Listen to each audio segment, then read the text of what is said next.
അസ്സലാമു അലൈക്കും വറഹ്മത്തുള്ളാഹി തആല വബറകാതുഹു. നാളെയാണ് ഷെഫി ഉസ്താദിൻ്റെ നിക്കാഹിൻ്റെ ദിവസം.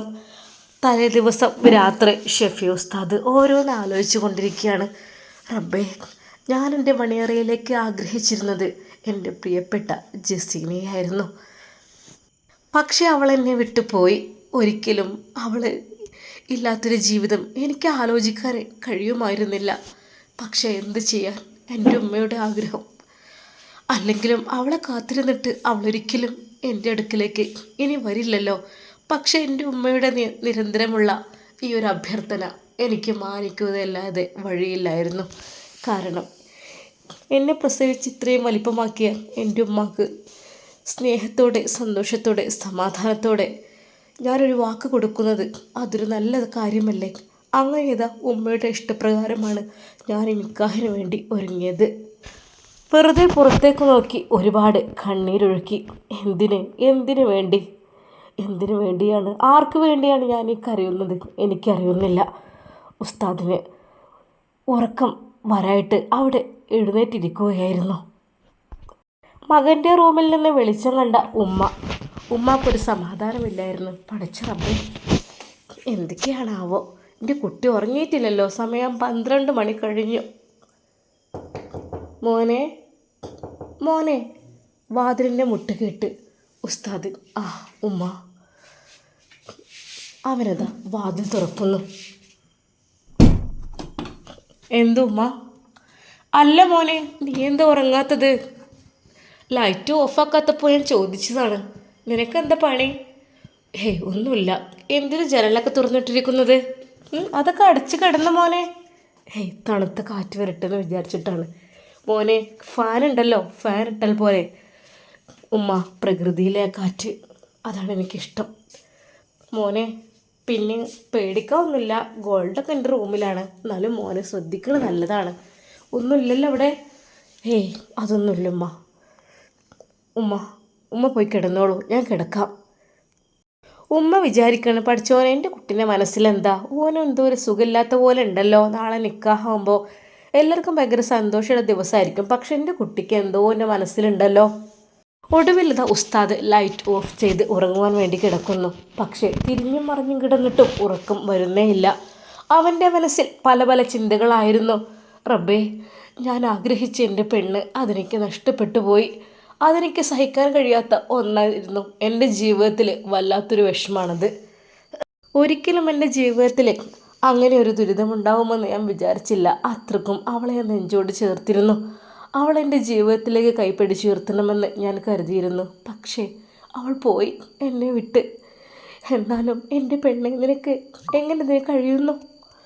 ഒരിക്കൽ പോലും പ്രതീക്ഷിക്കാതെയായിരുന്നു ആ ഒരു വാക്ക് കേട്ടത്. ഹൃദയം തകർന്നു പോയ നിമിഷങ്ങൾ.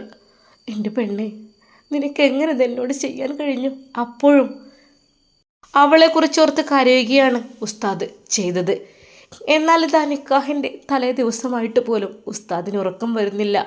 മനസ്സിൽ മുഴുവൻ ജസീന എന്ന ഫർസാന. എൻ്റെ ഫർസാന, നീ എവിടെയാടി? എനിക്ക് സത്യം പറഞ്ഞാൽ ഇങ്ങനെ ഒരു രാവ് തീരെ ഞാൻ പ്രതീക്ഷിച്ചതേ അല്ല. ഒരിക്കലും. എൻ്റെ നിക്കാഹാണ് നാളെ. നിക്കാഹിന് എൻ്റെ കൂടെ ഇണയായിട്ട് നീ വേണമെന്നാണ് ഞാൻ ആഗ്രഹിച്ചത്. പക്ഷേ എന്ത് ചെയ്യാൻ, എന്നെ വിട്ട് നീ പോയില്ലേ. ഒരിക്കലും എൻ്റെ സ്നേഹം നീ അറിഞ്ഞില്ല. മറ്റാരോ എന്തോ കണ്ട് നിന്നെ മയക്കി. അപ്പോഴേക്കും നീ അതിലങ്ങ് മയങ്ങി. പക്ഷേ എനിക്ക് എൻ്റെ മനസ്സ് വല്ലാതെ വേദനിക്കുന്നു. ആ രാത്രി മുഴുവൻ അവൻക്ക് സങ്കടമായിരുന്നു. അവൻ പതുക്കെ ഒന്ന് ഫോൺ എടുത്ത് നോക്കി. ഫർസാന, അവൾ ഓൺലൈനിലുണ്ടോ എന്തോ അറിയില്ല. എവിടെയാണെന്നോ ഒന്നും അറിയുന്നില്ല. എന്തൊക്കെ തന്നെയായാലും പിന്നീട് ചാറ്റ് ചെയ്തിട്ടില്ല, കോൾ ചെയ്തിട്ടില്ല. അന്ന് അവിടെ ഒന്ന് സംസാരിച്ചു എന്നല്ലാതെ അതിനെക്കുറിച്ചൊന്നും. പക്ഷേ അവളോട് ഈ ഒരു കാര്യം പറയാഞ്ഞാൽ ശരിയാവുമോ എനിക്കറിയില്ല. അവൾ ഏതോ അറബി വീട്ടിൽ കഴിയുകയാണ് എന്നൊക്കെ തോന്നുന്നത്. ആ സമയത്ത് അതാ ഉസ്താദ് ഫോൺ എടുക്കുന്നു. ഫർസാനയോട് അതിനെക്കുറിച്ച് പറയണമെന്ന് വിചാരിക്കുകയാണ്. പറയാതിരുന്നാൽ അവൾ എന്നോട് പറയാതെ ചെയ്ത് ഓരോ കാര്യങ്ങൾ. അവൾക്ക് ഇഷ്ടമുള്ളവരുടെ കൂടെ പോയി. എന്നോട് പറഞ്ഞില്ല. പക്ഷേ എനിക്കതിന് കഴിയില്ല. എനിക്ക് പറയാതിരിക്കാൻ കഴിയില്ല. എനിക്ക് പറഞ്ഞേ മതിയാവൂ. അല്ലെങ്കിൽ ഞാൻ അവളോട് ചെയ്യുന്ന ഒരു ചതിയായിരിക്കും അത്. കാരണം അവളൊന്നും അറിയാതെ, ഹേയ് എനിക്ക് ആ സ്വഭാവമില്ലല്ലോ, എനിക്ക് അവളോട് പറഞ്ഞേ തീരും. ആ രാത്രിയിൽ അതാ ഉസ്താദ് ഫർസാനയ്ക്ക് മെസ്സേജ് അയക്കുകയാണ്.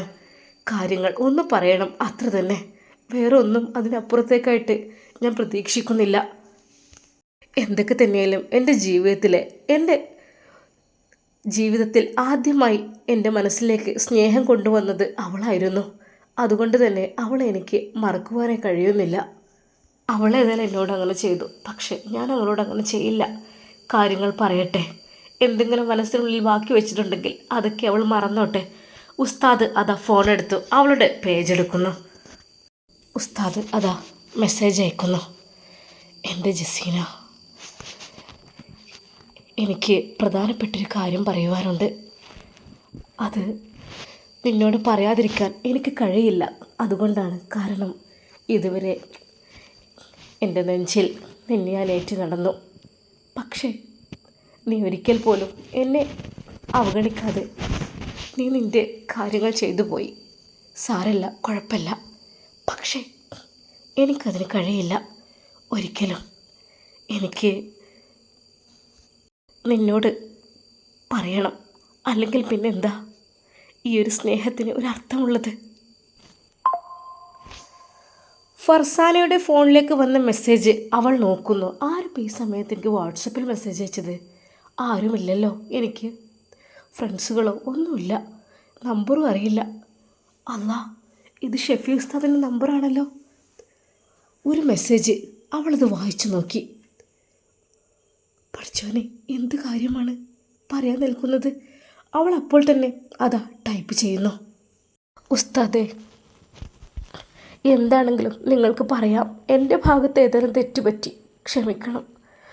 പക്ഷേ നിങ്ങൾക്ക് പറയാനുള്ളത് എന്നോട് തുറന്ന് പറയാം.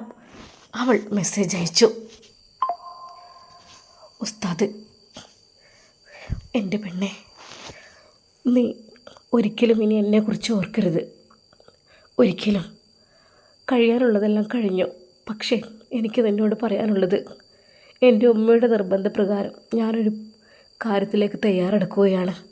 എനിക്ക് എൻ്റെ ഉമ്മ മാത്രമേ ഉള്ളൂ. ഞാൻ സ്നേഹിച്ചവരെല്ലാം എന്നെ ഇട്ടുപോയി. അതുകൊണ്ട് എനിക്കെൻ്റെ ഉമ്മയുടെ വാക്ക് കേട്ടേ മതിയാവൂ. എന്തൊക്കെ തന്നെയായാലും അതെനിക്ക് നിർബന്ധമായ കാര്യമാണ്. എൻ്റെ ഉമ്മ മാത്രമേ എപ്പോഴും എനിക്ക് താങ്ങായി തണലായി ഉണ്ടായിട്ടുള്ളൂ. ജസീന അതാ ആ മെസ്സേജുകൾ വായിക്കുന്നു. എന്താണെങ്കിലും കാര്യം പറയോ ജസീന? പിന്നെ നാളെ എൻ്റെ നിക്കാഹാണ്. അത് കേട്ട് ജസീന ഞെട്ടിപ്പോയി. അവൾ ഞെട്ടിപ്പിക്കുന്ന ആ ഒരു സ്മൈലിയാണ് ഇട്ടത്. എന്ത്? സത്യമായിട്ടും? അവൾ കരയുകയായിരുന്നു. അതെ, എൻ്റെ നിക്കാഹാണ് നാളെ. അതെന്താ ഇത്ര പെട്ടെന്ന് ഇങ്ങനെയൊരു തീരുമാനം? എടി പെണ്ണേ, ഞാൻ നിനക്ക് വേണ്ടി ഇത്രയധികം കാത്തു നിന്നു. പക്ഷെ നിനക്കെന്നെ വേണ്ടല്ലോ. നീ എന്നെ ഉപേക്ഷിച്ച് പോയില്ലേ? എന്നോട് ക്ഷമിക്കണം ഉസ്താദേ.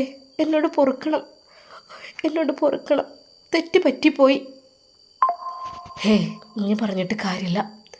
എൻ്റെ ഉമ്മ എനിക്ക് വേണ്ടി ഒരു പെണ്ണിനെ കണ്ടുപിടിച്ച് കഴിഞ്ഞു. ഇനി എനിക്ക് നാളെ നിക്കാഹാണ് എൻ്റെ. അത് കണ്ട് ഫർസാന കരയുകയാണ്. അവൾ കരയുന്ന സ്മൈലി ഇട്ടുകൊണ്ടേയിരുന്നു. പറയാനുള്ളത് ഞാൻ പറഞ്ഞു കഴിഞ്ഞു ഫർസാന. ഇനി ഒരിക്കലും എന്നെക്കുറിച്ച് നീ ഓർക്കരുത്. ഞാൻ നിന്നെക്കുറിച്ചും ഓർക്കില്ല. പരസ്പരം എന്ത് മനസ്സിലുണ്ടെങ്കിലും അത് മറക്കണം. ഞാൻ പുതിയൊരു ജീവിതത്തിലേക്ക് തയ്യാറെടുക്കുകയാണ്. ഉസ്താദിൻ്റെ ആ ഒരു മെസ്സേജ് ശരിക്കും അവളെ ഞെട്ടിച്ചു കഴിഞ്ഞു. റബ്ബേ, ആകെ ഒരു പ്രതീക്ഷ ഉസ്താദായിരുന്നു, അതും പോയി. എന്താ നീ ഇങ്ങനെ കരയുന്ന സ്മൈലിടുന്നത്? സാരമില്ല, നാളെ എൻ്റെ നിക്കാഹാണ്. നീ പ്രാർത്ഥിക്കണം. നിനക്ക് പറ്റുമെങ്കിൽ കഴിയുമെങ്കിൽ മാത്രം. ഉസ്താദ് അങ്ങനെ ഒരു മെസ്സേജ് അതാ ഇടുന്നു. ഉസ്താദ്, എനിക്ക് ഇതിനെങ്ങനെ കഴിയും? എനിക്ക് കഴിയില്ല അതിന്. പ്ലീസ് എന്നോട് പ്രാർത്ഥിക്കാൻ പറയരുത്. കാരണം എനിക്ക് അവൾക്ക് അവളുടെ വാക്കുകളെ മുഴുവിപ്പിക്കുവാൻ കഴിഞ്ഞില്ല. അതിനു മുമ്പേ അവൾ മെസ്സേജ് വീണ്ടും അയക്കുന്നു. ഉസ്താദേ, പ്ലീസ്, എനിക്കതിന് കഴിയില്ല. നിങ്ങളുടെ കൂടെ മറ്റൊരു പെണ്ണ് ജീവിക്കുന്നത് എനിക്ക് ആലോചിക്കാൻ പോലും കഴിയുന്നില്ല.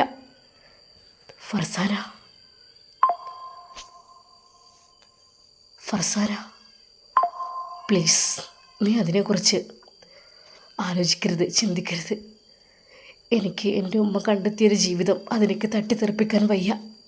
ഒരുപാട് കാത്തിരുന്നില്ലേ നിനക്ക് വേണ്ടി. പക്ഷെ നീ പ്ലീസ് അതിനെക്കുറിച്ച് ഒന്നും പറയരുത്. കഴിയാനുള്ളതെല്ലാം കഴിഞ്ഞു പോയി. ഇനി ഒരിക്കലും പറ, ഞാൻ നാളെ മണവാളനായി ഇറങ്ങുന്നത് എന്താ നിനക്കിഷ്ടമല്ലേ? നിനക്കിഷ്ടമല്ലേ പെണ്ണെ? ഇല്ല, എനിക്കൊരിക്കലും ഇഷ്ടമല്ല.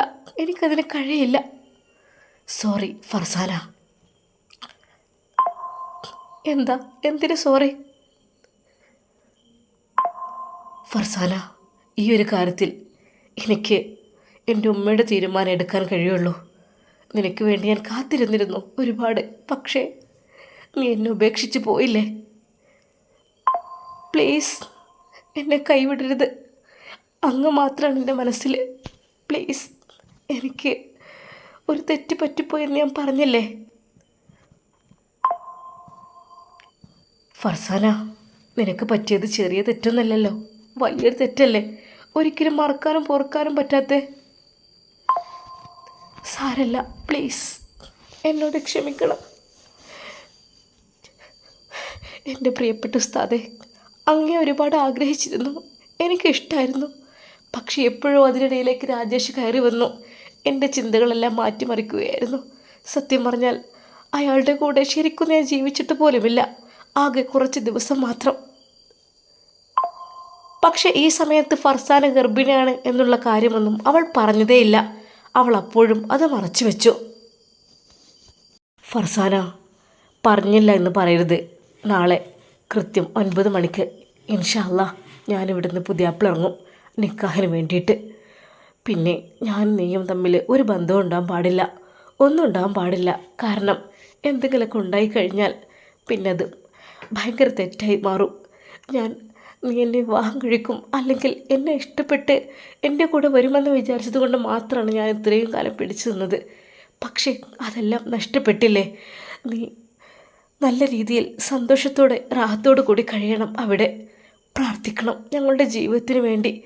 പക്ഷേ ഫർസാനക്ക് അത് ഉൾക്കൊള്ളാൻ കഴിയുന്നില്ലായിരുന്നു. ഉസ്താദെ, പ്ലീസ്, എനിക്കതിന് കഴിയില്ല. നിങ്ങൾ ജീവിച്ചോളൂ നല്ല രീതിയിൽ. പക്ഷേ എനിക്ക് പ്രാർത്ഥിക്കാൻ കഴിയില്ല. ഫർസാന, പ്ലീസ്, പറയാനുള്ളത് ഞാൻ പറഞ്ഞു കഴിഞ്ഞു. ഇനിയും ഇതിനെക്കുറിച്ച് പറയാൻ ഞാൻ ആഗ്രഹിക്കുന്നില്ല. കാരണം എൻ്റെ കടമ ഞാൻ നിർവഹിച്ചു. ഒരുപക്ഷെ നിന്നോട് പറയാതിരുന്നാൽ നിനക്കത് വലിയൊരു വിഷമമായി തീരും. അതുകൊണ്ടാണ് ഞാൻ പറഞ്ഞത്. അതുകൊണ്ട് അറിയാതെ പോലും ഒരു മെസ്സേജ് ഒന്നും അയക്കരുത്, വിളിക്കരുത്. എന്നേക്കുമായി നമ്മുടെ ബന്ധം ഇവിടെ അവസാനിച്ചിരിക്കുന്നു. ഇനി ഒരിക്കലും ഫർസാന നീ എൻ്റെ ജീവിതത്തിലേക്ക് കടന്നു വരരുത്. അപേക്ഷയാണ്. ഒന്നും പ്രശ്നം ഉണ്ടാക്കരുത്. എൻ്റെ ഉമ്മയുടെ ഇഷ്ടത്തിന് വേണ്ടിയിട്ടാണ് ഞാൻ വിവാഹം കഴിക്കുന്നത്. പ്ലീസ്. ആ ദിവസം ഫർസാന പൊട്ടിക്കരഞ്ഞു. അവൾക്ക് അവളുടെ നിയന്ത്രണം നഷ്ടപ്പെടുന്നത് പോലെ തോന്നി തുടങ്ങി. പഠിച്ചോനെ, സൈത്തൂൻ ബീവി എങ്ങാനും വന്നു കഴിഞ്ഞാൽ എന്ത് പറയൂ ഞാൻ? എൻ്റെ പഴയ അവളുടെ കല്യാണമാണെന്ന് പറഞ്ഞാൽ ഹേയ് പഠിച്ചോനെ, എന്ത് ചെയ്യാം? എന്നാൽ ആ രാത്രിയും ഉസ്താദിന് ഉറക്കം വരുന്നില്ലായിരുന്നു. തൻ്റെ മനസ്സിൻ്റെ മുമ്പിൽ അവളാണ് ഫർസാന. അവൾ സ്കൂളിൽ പോകുന്ന ആ രൂപം, അവളെൻ്റെ മുമ്പിൽ ചിരിച്ചുകൊണ്ട് നിൽക്കുന്ന ആ രൂപം, ഉപ്പ അവളുടെ കൈ പിടിച്ചുകൊണ്ട് എന്നോട് പറഞ്ഞത്, മോനെ ഷെഫി, നിനക്കുള്ള പെണ്ണാണ് ഇവള് കേട്ടോ. എത്രമാത്രം സന്തോഷിച്ചിരുന്നു. അവളും സന്തോഷിച്ചിരുന്നു. അവളുടെ ഉപ്പ തന്നെ കൈ പിടിച്ച് എന്നോട് പറഞ്ഞതായിരുന്നു. ഒരുപാട് സ്വപ്നങ്ങൾ കണ്ടു, എൻ്റെ ഉമ്മയോട് പറഞ്ഞു. പക്ഷേ അതിനിടക്ക് അവൾ പോയി. എന്നെ എല്ലാം ഉപേക്ഷിച്ച് അവൾ പോയി. എൻ്റെ ജീവിതം അന്ന് മുതൽ ടെൻഷനിലാണ്. റബ്ബേ, അല്ലാ, നാളെയാണ് നിക്കാഹ്. പഠിച്ചോനെ, ഇനി പഴയതൊന്നും ഓർമ്മ വരരുതേ. റഹ്മാനെ, പുതിയൊരു ജീവിതത്തിലേക്ക് ഞാൻ പ്രവേശിക്കുകയാണ്. ഒരിക്കലും പഴയ ചിന്തകൾ കടന്നു വന്ന് റഹ്മാനെ, ദാമ്പത്യ ജീവിതം ഒരു കോട്ടവും പറ്റരുത്. അതാണ് ഞാൻ ആഗ്രഹിക്കുന്നത്. കെട്ടിയ പെണ്ണിനെ നല്ല രീതിയിൽ സന്തോഷത്തോടു കൂടെ അവളെ കൊണ്ടു നടക്കണം. ഒരിക്കലും അവളെ വിഷമിപ്പിക്കരുത്, വിഷമിപ്പിക്കാൻ പാടില്ല. കാരണം അവളെനിക്ക് വിശ്വസിച്ച് ഏൽപ്പിച്ചു തരുന്ന ഒരു പെണ്ണാണ്. അതുകൊണ്ട് തന്നെ അവളുടെ എല്ലാ ഉത്തരവാദിത്തങ്ങളും ഞാൻ ഏറ്റെടുക്കൽ അത്യാവശ്യമാണ്. ഒരിക്കലും അതിനെക്കുറിച്ച് ഞാൻ ചിന്തിക്കുന്നേയില്ല. എനിക്കതിന് കഴിയില്ല. തെറ്റായ രീതിയിൽ ജീവിതം കൊണ്ടുപോകരുത്. നല്ല രീതിയിൽ സന്തോഷത്തോടു കൂടെ റാഹത്തോടു കൂടെ ജീവിക്കണം. റഹ്മാനെ, അതിന് നീ തുണയേകണം. ആ സമയത്ത് ആ അർദ്ധരാത്രിയിൽ കൈകൾ അള്ളാഹുവിലേക്ക് ഉയർത്തിക്കൊണ്ട് ഉസ്താദ് ദുആ ചെയ്തു. ഒന്നുറങ്ങി ഉണർന്നാലേ തഹജ്ജുദ് നിസ്കരിക്കാൻ പറ്റുകയുള്ളൂ. പക്ഷേ ഉസ്താദിന് ഉറക്കം വരുന്നേയില്ല. തിരിഞ്ഞും മറിഞ്ഞും കിടന്നു. എങ്ങനെയൊക്കെ ആയാലും ഫർസാനയുടെ മുഖമാണ് മനസ്സിലേക്ക് കടന്നു വരുന്നത്. റബ്ബേ, അത് നീ ഒഴിവാക്കിക്കൊണ്ടല്ല എൻ്റെ മനസ്സിൽ നിന്ന്. എനിക്കതിന് കഴിയുന്നില്ല. മുഖം പോകുന്നേയില്ല എൻ്റെ മനസ്സിൽ നിന്ന്. പഠിച്ചോനെ, എന്ത് ചെയ്യാ? അവൻ ദിക്റുകളും സ്വലാത്തുകളും ചൊല്ലിക്കൊണ്ടിരുന്നു. പതുക്കെ പതുക്കെ അതാ അവൻ ഉറക്കത്തിലേക്ക് വഴുതി വീഴുന്നു. ഉറക്കത്തിലേക്ക് വഴുതി വീണ് കുറച്ച് സമയം കഴിഞ്ഞപ്പോൾ അന്ന് കണ്ട അതേ സ്വപ്നമാണ് വീണ്ടും കാണുന്നത്. ഒരു കുഞ്ഞിനെയും കൊണ്ട് ഫർസാന അതാ വളരെ ദൂരത്ത് നിന്ന് തൻ്റെ അടുക്കിലേക്ക് ഓടി വരുന്നു. ഉസ്താദേ, എൻ്റെ ഉസ്താദേ, ഷെഫി ഉസ്താദേ എന്ന് വിളിച്ചുകൊണ്ട് എന്നെ രക്ഷിക്കണം. ആ കുഞ്ഞിനെയും കൊണ്ട് അവൾ വരികയാണ്. പഠിച്ചോനെ, ഇത് ഏത് കുഞ്ഞാണ്? നേരെ അതാ ഉസ്താദിൻ്റെ അടുക്കിലേക്ക് കുഞ്ഞിനെ ഏൽപ്പിക്കുന്നു. ഉസ്താദ് കുഞ്ഞിനെ പിടിച്ചുകൊണ്ട്, ഫർസാന പറയൂ, ഇത് ആരുടെ കുഞ്ഞാണ്? ഇത് എവിടെ നിന്ന് കിട്ടി? ഇതെൻ്റെ അടുത്ത് തന്നിട്ട് ഞാൻ എന്ത് ചെയ്യാനാ? ഉസ്താദേ, ഇതെൻ്റെ കുഞ്ഞാണ്, ഞാൻ പ്രസവിച്ച കുഞ്ഞാണ്. എന്താ, നോക്കിക്കൂടെ? ഇതിനെ സംരക്ഷിച്ചൂടെ? ഞാനും അങ്ങയുടെ കൂടെ വരാം. ഈ കുഞ്ഞുമുണ്ട്, നമുക്ക് ഒരുമിച്ച് ജീവിക്കാം. ഫർസാന, പ്ലീസ് അല്പം വിട്ടു നിൽക്കൂ. നീ എന്തൊക്കെയാണ് ഈ പറയുന്നത്? എൻ്റെ നിക്കാഹാണ് നടക്കാൻ പോകുന്നത്. നീ ഈ കുഞ്ഞിനെയും കൊണ്ട് എൻ്റെ അടുക്കൽ വന്നിട്ട് ഞാൻ എന്ത് ചെയ്യാനാ?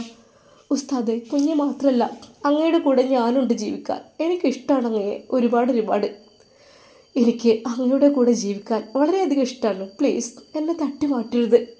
ഫർസാനയോടെ കരഞ്ഞുകൊണ്ടുള്ള ആ ഒരു വാക്കുകൾ കേട്ടപ്പോൾ ഷെഫി ഉസ്താദിൻ്റെ മനസ്സലിയുകയാണ്. അവൻ ആ കുഞ്ഞിനെ ശരിക്കും നെഞ്ചോട് ചേർക്കുകയാണ്, കൂടെ അവളെയും. പെട്ടെന്നാണ് ഷെഫി ഉസ്താദിന് അത് ഓർമ്മ വന്നത്. ഫർസാന, പ്ലീസ്, എൻ്റെ നിക്കാഹാണ്. ഞാൻ നിക്കാഹ് കഴിക്കുവാൻ നിൽക്കുന്ന ഒരു ആളാണ്. അതുകൊണ്ട് ദയവായി നീ അല്പം വിട്ടു നിൽക്കണം. കഴിയില്ല ഉസ്താദെ, നിങ്ങളില്ലാത്തൊരു ജീവിതം എനിക്ക് വേണ്ട. ഒരു ജീവിതം എനിക്കുണ്ടെങ്കിൽ അത് നിങ്ങളുടെ കൂടെ മതി. ഉസ്താദിനോട് പറഞ്ഞ ആ ഒരു വാക്കുകൾ അത് കേട്ട് ഷെഫി ഉസ്താദ് ഞെട്ടിത്തെറിക്കുകയാണ്. ഫർസാന, പ്ലീസ്, ഇനി മുതൽ എൻ്റെ ജീവിതത്തിലേക്ക് നീ വരരുത്. ഇതുവരെ ഞാൻ നിനക്ക് വേണ്ടി കാത്തിരുന്നു, പക്ഷെ നീ എന്നെ ഉപേക്ഷിച്ച് പോയി. ഇനി മുതൽ ഞാൻ പുതിയൊരു ജീവിതം കെട്ടിപ്പടുക്കുവാൻ വേണ്ടി നിൽക്കുകയാണ്. ഒരിക്കലും നീ ഉപദ്രവിക്കരുത്, അപേക്ഷയാണ്. ഷെഫി ഉസ്താദെ, പ്ലീസ് എന്നെ ഉപേക്ഷിക്കരുത്. അവൾ കരഞ്ഞുകൊണ്ട് ഷെഫി ഉസ്താദിൻ്റെ പിന്നാലെ വരികയാണ്. ഷെഫി ഉസ്താദിൻ്റെ മനസ്സലിയുന്നു. അവളെ അതാ നെഞ്ചോട് ചേർക്കുന്നു. എൻ്റെ പെണ്ണെ, നീ എന്ത് പണിയാണ് ചെയ്തത്? എനിക്ക് നിന്നെ അത്രക്കും ഇഷ്ടമായിട്ടും നീ എന്നെ ഉപേക്ഷിച്ച് പോയില്ലേ മറ്റൊരുത്തൻ്റെ കൂടെ? സാരല്ല, എല്ലാം പഠിച്ചോ നിനക്ക് പുറത്തു തരട്ടെ. പെട്ടെന്നാണ് ഷെഫി ഉസ്താദ് ആ ഒരു സ്വപ്നത്തിൽ നിന്ന് മുക്തനായത്. റബ്ബേ, എന്തൊക്കെയാണ് ഞാൻ ഈ കണ്ടത്? വീണ്ടും ഫർസാനയെ തന്നെ കാണുന്നു. റബ്ബേ, അഊദു ബില്ലാഹി മിനശ് ശൈത്വാനിർ റജീം. പഠിച്ചോനെ, ജീവിതത്തിൽ ഒരു തെറ്റും അതിന് ചെയ്തിട്ടില്ല. പക്ഷെ അവൾ നെഞ്ചോട് ചേർത്തത് അല്ലാ പുറത്തു തരണേ റബ്ബേ. ചെറുതായി ഒന്ന് ഉറക്കത്തിൽ പെട്ടപ്പോഴേക്കും അതാ ഷെഫി ഉസ്താദിന് അങ്ങനെ ഒരു സ്വപ്നമാണ് കാണാൻ കഴിഞ്ഞത്. പഠിച്ചോനെ, ഇതൊക്കെ എന്തെനിക്കറിയുന്നില്ല. ഉസ്താദിന് സങ്കടം വന്നു. ആരോട് ദുഃഖം പറയും, ആരോട് പറഞ്ഞൊഴിവാക്കും എന്നറിയുന്നില്ല. ആ സമയത്ത് പുലർച്ചെ പടച്ച റബ്ബിലേക്ക് ഇരു കൈകൾ ഉയർത്തിക്കൊണ്ട് അതാ ഷെഫി ഉസ്താദ് ദുആ ചെയ്യുന്നു. അല്ലാഹുവേ, പടച്ച റബ്ബേ, ബിസ്മില്ലാഹി തവക്കൽതു അലല്ലാഹ്. ഞാൻ എൻ്റെ എല്ലാ കാര്യങ്ങളും നിന്നിലേക്ക് സമർപ്പിക്കുന്നു. എനിക്കൊന്നും അറിയില്ലല്ല, എനിക്കൊന്നിനും കഴിവില്ല. അല്ലാഹുവേ, എൻ്റെ എല്ലാ കാര്യങ്ങളും നീ തന്നെ ഏറ്റെടുക്കല്ല. റഹ്മാനെ, ഷെഫി ഉസ്താദ് കരഞ്ഞുകൊണ്ട് അള്ളാഹുവിനോട് ദുആ ചെയ്തു. ഇൻഷാ അല്ലാ, നമുക്കിതിൻ്റെ ബാക്കി ഭാഗം നാളെ കാണാം. നാളെയാണ് ഷെഫി ഉസ്താദിൻ്റെ നിക്കാഹ്. പ്രിയപ്പെട്ട കൂട്ടുകാരെ, നമ്മുടെ വീഡിയോ കാണുന്നവർ എന്തൊക്കെ തന്നെയാലും വീഡിയോ ഇഷ്ടപ്പെട്ടാറുമില്ലെങ്കിൽ ഒന്ന് ലൈക്ക് ചെയ്യണേ. പിന്നെ അതുപോലെ എൻ്റെ സൗണ്ടിലൊക്കെ നല്ല മാറ്റം വന്നിട്ടുണ്ട്. അതുകൊണ്ട് നിങ്ങൾക്ക് കേൾക്കാൻ വലിയ രസം ഉണ്ടാവില്ല അല്ലേ? പനിയൊക്കെ ആയിരുന്നു. അപ്പോൾ ഇൻഷാ അള്ളാഹ് മാറിയിട്ടൊക്കെ നമുക്ക് വീഡിയോ ഒക്കെ ശരിക്കും ചെയ്യണം ഇൻഷാ അള്ളാഹ്. അപ്പോൾ എല്ലാവരും പരസ്പരം ദുആയിൽ ഉൾപ്പെടുത്തുക. അപ്പോൾ എല്ലാവരോടും അസ്സലാമു അലൈക്കും വറഹ്മത്തുള്ളാഹി തആല വബറകാതുഹു.